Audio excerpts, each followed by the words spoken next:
안녕하세요. 어렵고 딱딱한 지식을 쉽고 재미있게 정리해드리는 지식 퀸입니다. 연금개혁, 피할 수 없는 시한폭탄이 온다. 35년 뒤에는 기금이 완전히 고갈된다. 국민연금, 앞으로 어떻게 바뀔까? 지식퀸 채널에서는 초인플레이션 속에서 은퇴자들의 생존법 10가지 시리즈를 방송하고 있는데요. 첫 번째는 주거비를 동결하라 편이었고요. 두 번째는 소득이 왕이다 편이었습니다. 오늘은 향후 몇 년 안에 은퇴자들을 위협할 거대한 두 개의 시한폭탄을 말씀드리려고 합니다. 첫째는 연금 개혁이고 두 번째는 건강보험 개편입니다. 최근 연금 개혁 이슈가 본격적으로 등장하기 시작했습니다. 신문 기사도 여러 번 나왔죠. 정부가 조만간 국민연금과 4대 직영연금, 즉 공무원연금, 사학연금, 군인연금, 우체국연금을 통합하는 방안을 논의한다고 하는데요. 참고로 국민연금은 2042년 적자를 내기 시작해 2057년 기금이 고갈될 것이라고 합니다. 오늘은 국민연금 자체만 파헤쳐 보겠습니다. 첫째, 왜 국민연금이 고갈될까요? 국민연금 고갈 우려가 나오고 있는 이유는 자산보다 부채가 압도적으로 많기 때문입니다. 2021년 기준으로 국민연금 자산은 908조, 향후 70년간의 충당 부채는 무려 2경 원이라고 합니다. 이렇게 충당 부채가 기하급수적으로 늘어난 이유는 국민연금공단이 기금을 잘못 운영해서가 아닙니다. 가끔 그런 경우도 있지만 연금공단의 운영 실적은 전반적으로는 양호하다고 합니다. 기금이 고갈되는 근본적인 원인은 바로 출생률의 급격한 감소입니다.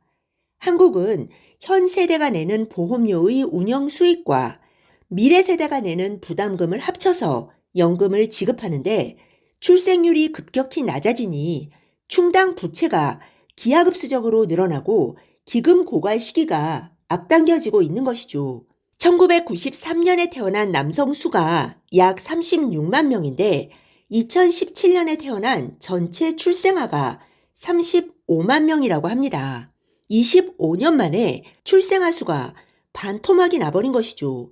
설상가상으로 2018년 이후 출생아 수는 매년 10% 이상씩 수직 낙하했다고 합니다.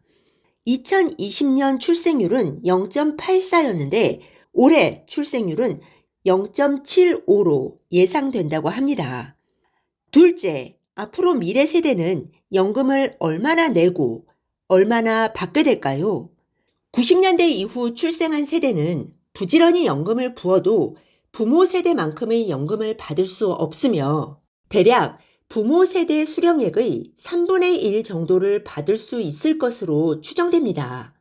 국민연금공단이 밝히는 공식적인 고갈 시점은 2057년인데요. 적립금이 고갈되면 연금은 자녀 세대가 전적으로 부담하게 된다고 합니다. 게다가 아무런 개혁 조치 없이 현재의 연금 지급 수준을 계속 유지한다면 보험료는 현재 9%에서 2057년에는 30%까지 오른다고 합니다. 셋째, 앞으로 국민연금은 어떤 방식으로 개혁될까요? 가장 중요한 질문인데요. 국민연금의 재정 안정을 위해서는 더 많이 거두어들이고 더 적게 주는 수밖에 없습니다.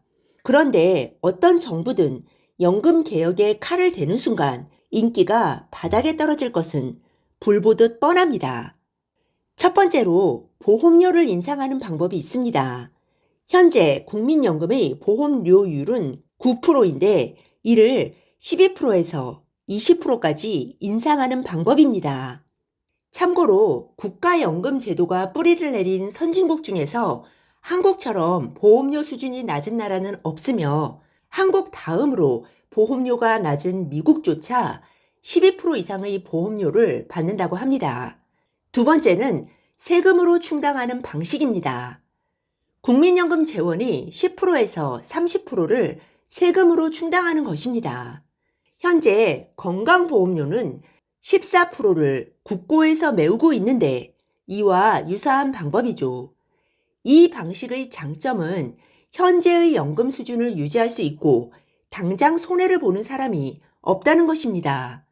포퓰리즘, 세금 퍼주기라고 비난은 받겠지만 다른 방법에 비해 정부가 먹을 욕은 줄어들 것입니다. 특정되지 않은 미래 세대의 부담은 결국 누구의 부담도 아니기 때문이죠. 세 번째는 수급액을 삭감하거나 동결하는 것입니다. 현재 국민연금의 소득 대체율은 40% 수준인데 이를 삭감하거나 2016년 공무원연금 개혁처럼 물가 인상률을 반영하지 않고 동결하는 방법입니다.